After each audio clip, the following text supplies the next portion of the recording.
എല്ലാ പോരായ്മകളും പരിഹരിച്ചുകൊണ്ട് എല്ലാ ടീമുകളെ തുല്യ ശക്തികളായി കണ്ടുകൊണ്ട് തന്നെ ഇത്തവണത്തെ മത്സരരംഗത്ത് പങ്കുകൊള്ളാനാണ് പള്ളാത്തുരുത്തി ബോട്ട് ക്ലബ്ബ് തയ്യാറെടുത്തുകൊണ്ടിരിക്കുന്നത്. നമസ്കാരം, ഞാൻ വിവേകാനന്ദൻ, പള്ളാത്തുരുത്തി ബോട്ട് ക്ലബിൻ്റെ ജോയിൻറ്റ് സെക്രട്ടറിയാണ് നിലവിൽ. പള്ളാത്തുരുത്തി ബോട്ട് ക്ലബിനെ സംബന്ധിച്ച് ഞങ്ങൾ 7 ട്രോഫിയാണ് നെഹ്റു ട്രോഫി നേടിയിരിക്കുന്നത്. അത് 7 വള്ളങ്ങളിലായിട്ടാണ്.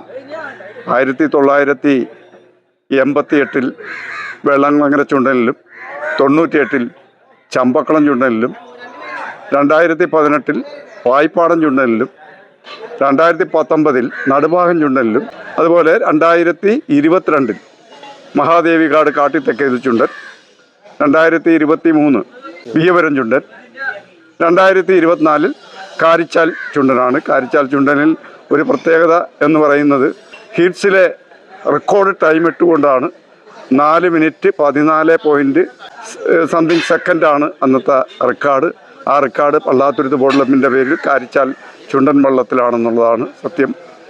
2026 പള്ളാത്തുരുത്തി ബോട്ട് ക്ലബ്ബ് 2025 പരാജയത്തിന് ശേഷം വീണ്ടും മേൽപ്പാടം ചുണ്ടനിൽ തന്നെയാണ് 2026 നെഹ്റു ട്രോഫിയിൽ പങ്കെടുക്കുന്നത്.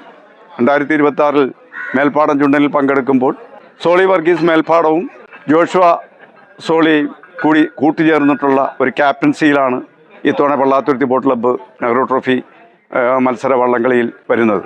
അതുപോലെ തന്നെ കഴിഞ്ഞ വർഷങ്ങളിൽ ചെറിയ പോരായ്മകൾ ഉണ്ടായതിനാൽ കപ്പിനും ചുണ്ടിനും ഇടയിൽ ഞങ്ങൾക്ക് ട്രോഫി നഷ്ടപ്പെടുകയാണ് ഉണ്ടായത്. എന്നാൽ ഇത്തവണ എല്ലാ പോരായ്മകളും പരിഹരിച്ചുകൊണ്ട് എല്ലാ ടീമുകളെ തുല്യ ശക്തികളായി കണ്ടുകൊണ്ട് തന്നെ ഇത്തവണത്തെ മത്സരരംഗത്ത് പങ്കുകൊള്ളാനാണ് പള്ളാത്തുരുത്തി ബോട്ട് ക്ലബ്ബ് തയ്യാറെടുത്തുകൊണ്ടിരിക്കുന്നത്.